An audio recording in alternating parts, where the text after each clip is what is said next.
Hello and welcome to Dig This, a podcast by the Quarry. Today we'll be talking about the work of the Guernsey Employment Trust. We've got Nikki from the Guernsey Employment Trust, Tracey from Guernsey Post. Hello. And checking my notes, it's Alison from BWCI.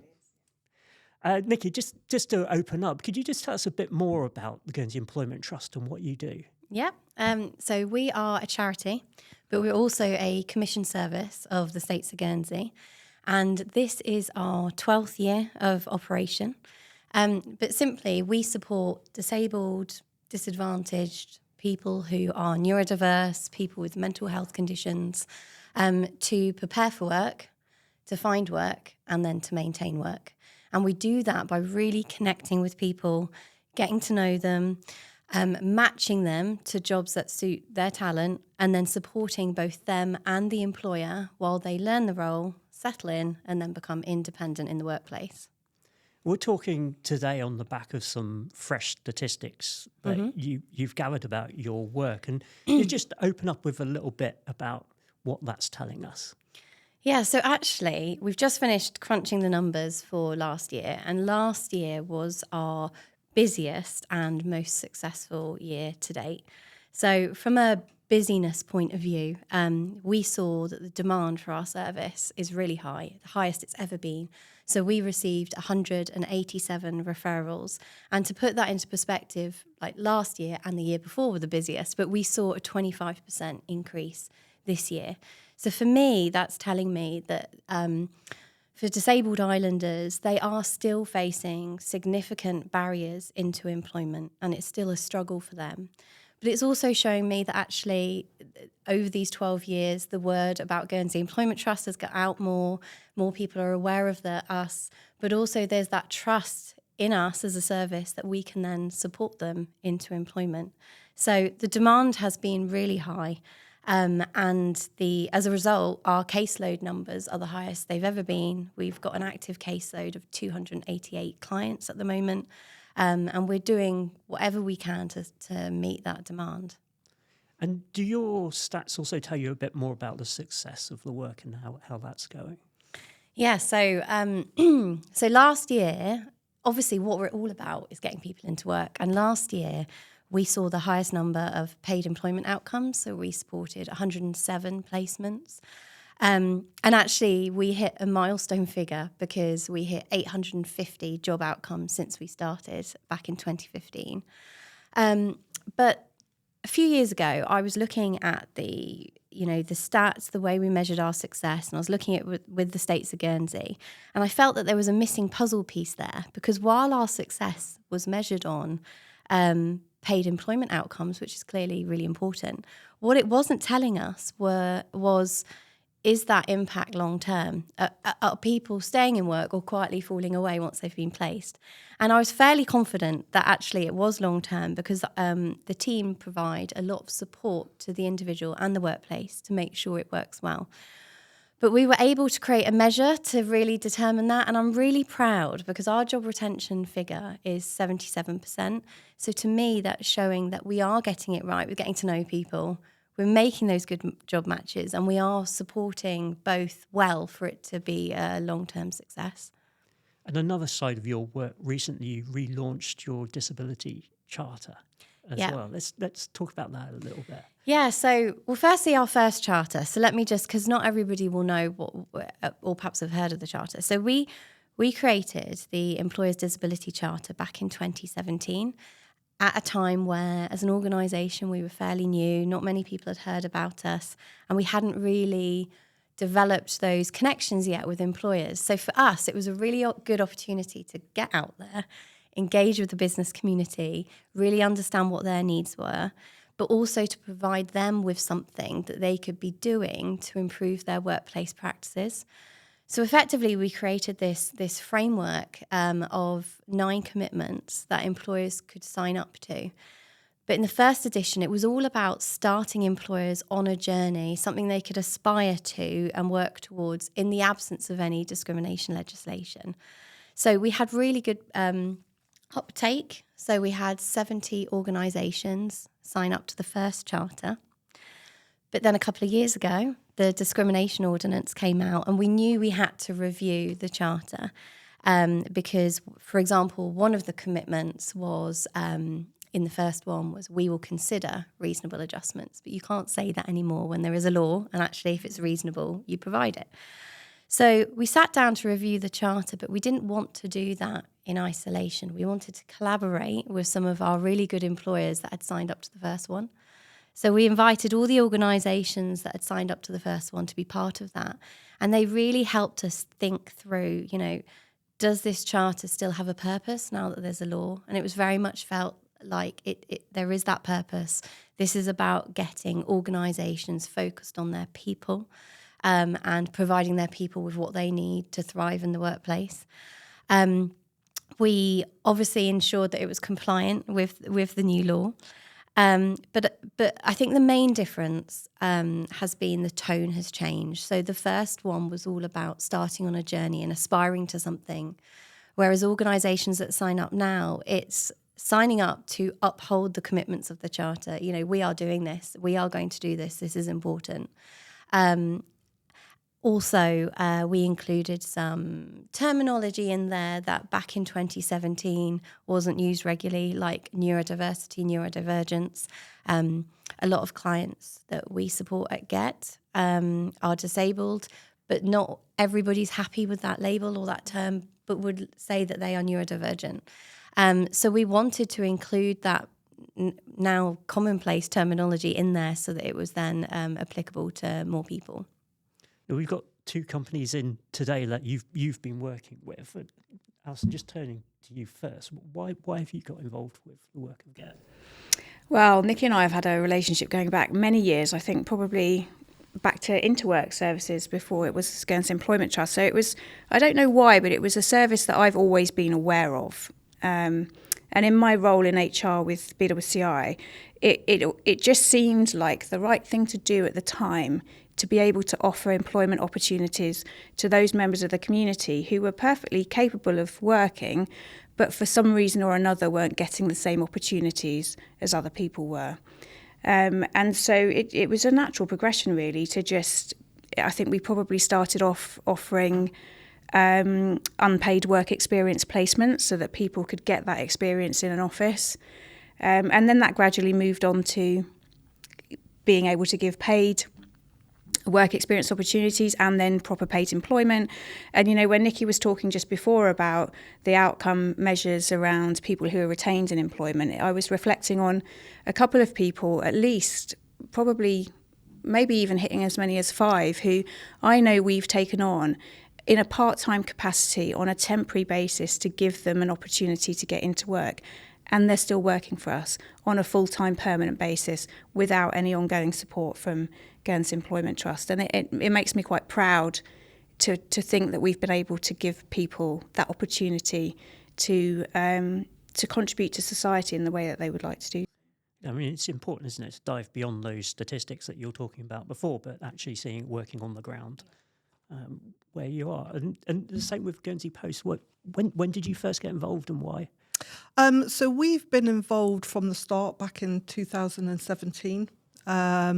Nikki and her team had come in at the time to talk about the charter, what it was all about, with all of our senior leaders and our managers. And I think, we've always been a very people-focused business, also focused on the community. So it just felt natural for us to take that step to support the charter. And it's certainly, we're in a position now that when the new laws came in, there was no change for us because we'd been working in that way for the last, 5 to 7 years. So, it's just very natural for us now to think about, giving opportunities for people who are disabled or neurodiverse and supporting them in the workplace. So you've been on that long journey with this as well. So how has it changed your business's approach and processes, I guess? So I think, a lot of, the team in HR and, a lot of managers would, at the beginning almost be sort of a bit nervous about managing people with disabilities. And as well as us supporting the trust, what Get help us with is dealing with situations where we're not sure what we should do, what we should say, we don't want to say the wrong thing, and just being able to pick up the phone to them has really, really helped us and build our confidence in being able to give people opportunities. One of the, I think the biggest areas is, how we interview. So I think, before we would ask questions in a way that probably were quite confusing to some people. So they've been able to really give us that wording on just saying it differently that people are able to understand. So yeah, it's been about building our confidence and bringing people into our business. And I think for the staff as well, we have all got people in our families, in our friendship groups that are disabled, neurodiverse, and we want to support them. So yeah, it's been a really positive experience. I mean, what you're describing there as well sounds a bit like an ongoing two-way relationship as well. Without a doubt, yeah. Do you find that as well? Yeah, absolutely. I think one of the best things about, sometimes I've found myself referring to Guernsey Employment Trust as a recruitment agency, almost an alternative recruitment agency. And one of the better things about the service that they will provide to us as an employer is that constant connection. They don't let their clients. All of the clients will have their individual needs.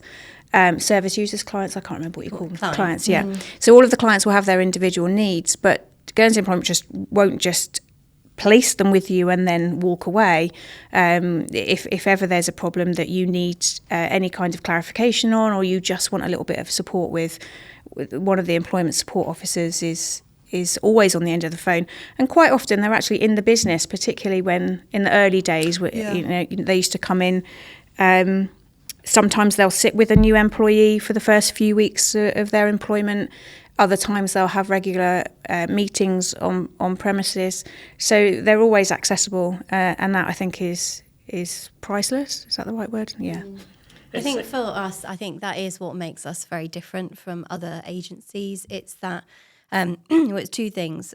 We use vocational profiling to really understand and take the time to sort of delve into somebody's past work history, what went well, what didn't work well, education, but really understand what barriers that person faces, information around their disability and health, to really, help form the picture of what support that person might need and what work might be suitable.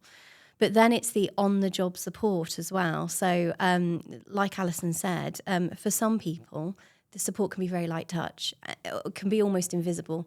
So it could be that if it's someone with mental health who's very anxious, maybe we're travelling to work with them and then we're sat in the car, but it's knowing that we're there, or we're sat in a staff room. So we're not on the main office floor, the main shop floor, we're quite invisible, but having that regular interaction with the person and their line manager. Or maybe we're physically very hands-on, we're in a shop setting, maybe it's somebody with a learning difficulty that needs that work buddy with them, learning the role at the same time as them, but helping break the tasks down into manageable sort of bite-sized chunks, and checking in that they've learnt what they need to, and that they're at the right pace, and help with policies and procedures, that sort of thing. So the support can be, if needed, very intensive, full-time, one-to-one, for a few months, if that's what someone needs. But the ultimate aim, obviously, is aiming for reducing that support and aiming for independence in the workplace. And that is so important. So we have quite a lot of people that will come on work experience in our sorting office, which can be a very, very intimidating experience. So for somebody that's not been in the work environment for a while, having that support when they come into our sorting office is so important. And it's really rewarding to see them coming on work experience, and sometimes they'll come sort of long-term work experience, on their first few days being, very shy, very nervous, but by the end of it, really coming out of themselves and having so much more confidence about being able to go in and into different work environments. That word confidence, it's come out a few times, and I guess it's confidence both on the employee and on the employer's side. Yeah. So you spoke before about how the number of organisations you're dealing with is growing. How widespread is that? How good a spread have you got across company sizes and different types of roles? Yeah, so it's we've got international organisations, part of the big four over here that are signed up, right down to very small businesses with only a few employees, so across all sectors. So it isn't, and the states of Guernsey obviously are signed up. So it's not. We purposely wrote it in a way, and that's why. The founding members of the charter that supported us with writing the second edition really wanted to make it resonate with companies large and small. It didn't really matter. It's for all businesses of all sizes, really. Yeah. Do you have any thoughts on how the landscape is changing and how it might look in the future as well? It's interesting because on my way here, I said to you, I was watching your previous podcast on AI, and while there's huge positives from, I know that with AI, I use it on a daily basis. I use Copilot, and I'm not ashamed to say that. For me, it's really helped me. I think it was mentioned not starting with a blank piece of paper, and to really get you to think differently, and the speed at which it can, professionalise a document that you're working on. Something that could have taken you a few hours is done in minutes, but it does take you to have the ability to then scrutinise what is given. For me, the concern is that the impact of AI on the clients that we support. So we do work with a broad range of individuals. So I don't want people to come away thinking that we only work with one type of individual, because that's not the case. We're working with some people who've never worked before, perhaps didn't do well at school, didn't finish school, right up to graduate level individuals that have worked in a professional career. So it really does span. But for some people that we work with, jobs will be replaced and have been replaced. People that the very nature of the sorts of work they're looking for, like the data entry type roles, that have a very repetitive nature. A couple of years ago, we did a project with Grant Thornton, actually, where we were looking at putting a pound sign figure on what the value that get provided to the community. And I'm really proud of that project, actually. So working with Grant Thornton, we were able to look at the numbers of people that we'd supported into employment and those that kept going with their employment and what the impact was to the island. And we were looking at what cost savings there were because individuals coming off benefits. We looked at the potential income generation based on people paying into tax and social insurance. And we put a value on individuals that had been doing unpaid work experience and voluntary work, which for us is a really great tool to get, for us to see what different work environments are like for someone. But obviously employers and the community benefit from that free labour. So we put a minimum wage value on that. But adding the three metrics, our social value for 2023 was 3.6 million. Wow. Which was a return on investment for the taxpayer of £3.67 for every pound. But because I did that study, I was able recently to really look back at that data, because we made the effort to categorise all the different outcomes based on what work industries people were going into, what sort of work. And when you map that against the International Labour Office, approximately 30% of those jobs are considered as at risk of being displaced by AI. So while AI will create opportunities and make a lot of our jobs easier, it potentially leaves behind individuals that perhaps don't have the soft skills to scrutinise, use AI in that way and scrutinise the data coming out of it. So that is my concern. So, but I am hoping that this charter is all about getting employers to, the law The discrimination ordinance is the absolute bare minimum of what we need. This is going beyond that and focusing on people and what people need to thrive. And I'm hoping that more employers will, they'll listen to some of the stories from today and reach out and very much get involved in that. And that in time, this charter will become like a badge of honour and sort of an expectation of employers that organisations are signed up to it. When you think back to the success stories that you've had, are there any that really stand out to you? So for me, I will naturally fall back to ones that I was very involved in. And when 17 years ago, when I started in this line of work, when I was an employment support officer, I remember meeting a young man with a learning difficulty who's deaf. And somebody said to me, they said these words because it's always stuck with me. They said, he's angry, he's institutionalised, no one is going to understand him, and frankly, he's unemployable. And to me, that was like a red flag to a bull, and that made me so determined to prove them wrong.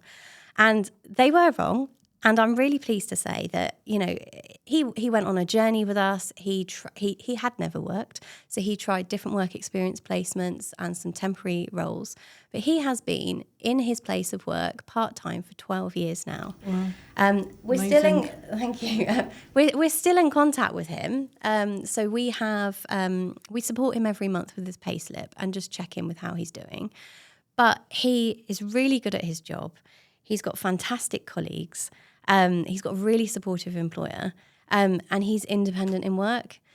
But those words said to me by that person back then and are not in isolation, because many people that come to Guernsey Employment Trust for support, either they've not worked before, or it's been a while and they've had their confidence knocked, or they just don't believe in themselves, or they don't have a network of people around them to boost them and to encourage them. So we are like a metaphorical, like to hold people's hand through from unemployment to long-term sustained employment.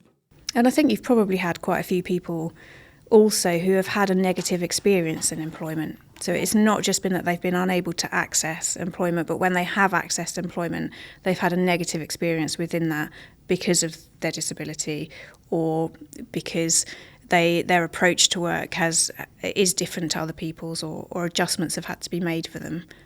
Yeah, I would say it's not because of their disability. It's because of perhaps the lack of understanding in the workplace, or the lack of them putting the right adjustments in place for that individual to be able to be at their best. But yeah, absolutely, we get a lot of people, or who struggled throughout education. And have what we're trying really hard to do at the moment is to do more transition work in schools, because what we find is that we get people after they left school a few years ago, at which point they've been sat in their room on their own, and that lost even become even more lost confidence, perhaps develop some negative habits, don't really have a routine. So we're really trying to get into the schools, and they've all been very receptive about raising awareness of our service earlier, in the hope that we get referrals through from teachers or different services around children, so that there's not that gap. And this is just a real general question, but for employers that might be thinking about getting involved or thinking about signing up, from your experiences, why would you say that they should? It's the right thing to do. I was literally going to say exactly the same thing. It's 100% the right thing to do. I think, employers should, as I said before, think about everybody knows somebody through friends or family who is disabled or neurodiverse, and, you would want them to have the best opportunities possible. Again, as I said before, it's not just about the business supporting Get. We get a lot of support from them as well, and being able to move forward. I think sometimes people are afraid when they hear, the word reasonable adjustments, that's going to cost a lot of money, but in most cases it isn't. We've had somebody where it was simple as just giving them a different type of keyboard, or somebody who is in a wheelchair, making sure that they've come to the business first. To understand the best access routes for them. So reasonable adjustments, I don't think is a scary word, but no. I think a lot of people do think it's going to cost a lot of money and a lot of change and, putting in a lift or something, but it's not always about that. And from my perspective, much like, because it's the right thing to do, it's also why wouldn't you? Why would you not give people this opportunity? There's a massive pool of talent. I was going to say untapped, but I think it's getting tapped now. But previously untapped talent that was out there dying to work, wanting to get into work and to use the skills that they've got. So why would you not tap into that? It not only is the right thing to do, but it just makes business sense to do it. And picking up on the reasonable adjustments side of things, I think one of the things that certainly early days, maybe not so much now, that I encountered in the workplace were managers who were fearful that employing somebody who required support from Guernsey Employment Trust would mean they would require more management support. Not only would they require more management support, but there was an assumption that they would take more sick leave. And I think over the years we've been able to demonstrate that people who come to us through Guernsey Employment Trust don't need any more management support than any other member of staff does, and certainly don't take any more sickness leave than any other member of staff does. So it's been helpful to quash that theory, if you like. And Nikki, I guess the final word for you, and along that same kind of thing, what should people do if they've been listening to this and are keen to get involved now? So if they haven't been involved before, then please visit our website. This is our Employers Disability Charter. It's available on our website. I very soon have a staff member that will be really going out there to promote this, and we might be looking at putting on some training sessions as well for those to better understand what it's all about and what it means for you if you sign up. So just visit our website. There's a huge number of resources on there. There's some videos as well to really showcase clients who, have a disability, but also their employer, talking about the value of inclusive employment. Reach out. We'd love to meet you, love to have a coffee.